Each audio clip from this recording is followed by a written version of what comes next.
Lots more leaks when it comes to the world of Apple, and something that is essentially going to make the iPhone 12 series really unbeatable. So as we know, the iPhone 12 series looks to be coming with 4 models this year, and the base model starting at just $649. Well, I say just, it is still very expensive, but in iPhone terms, it is actually quite a cheap price.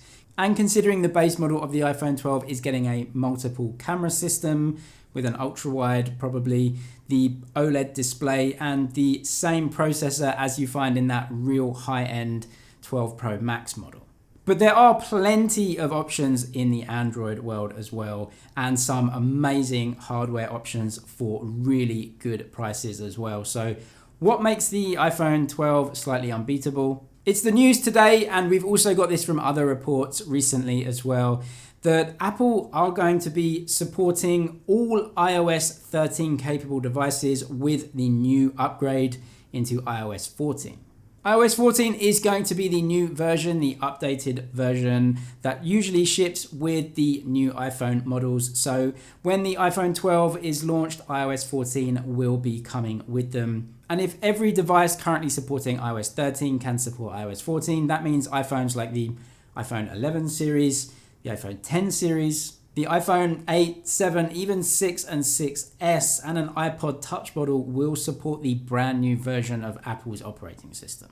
Apart from the hardware upgrades to the screen and the internals, and certainly the cameras of the top end models with that LiDAR sensor, we must tip our hat to Apple for supporting devices for 5 or more years. But there is a reason why Apple does this, and that is because Apple actually are making more and more revenue from their services. It is in the interest of Apple to support more devices, because the more people that have access to your new services, the more they have access to spend money on monthly payments rather than just buying new hardware.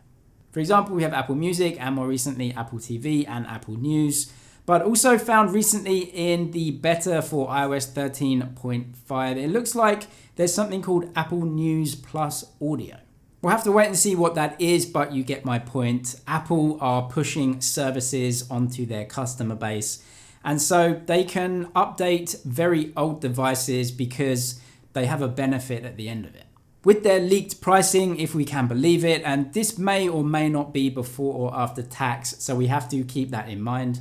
But overall, the iPhone 12 series looks really competitively priced this year. But by the time we get to September or October, when the iPhone launches, I'm expecting some really competitive devices in the Android world and some discounts as well to make consumers maybe think twice about which device they want to get.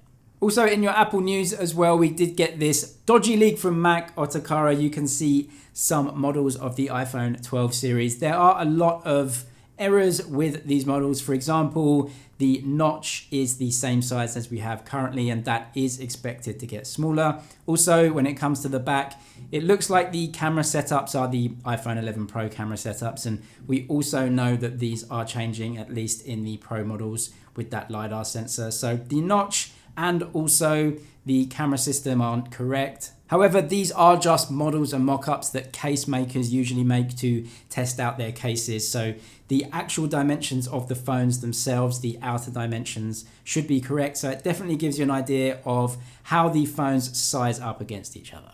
And man, when you see them side by side, honestly, that mini iPhone 12, I think is just going to be really popular with a lot of different people.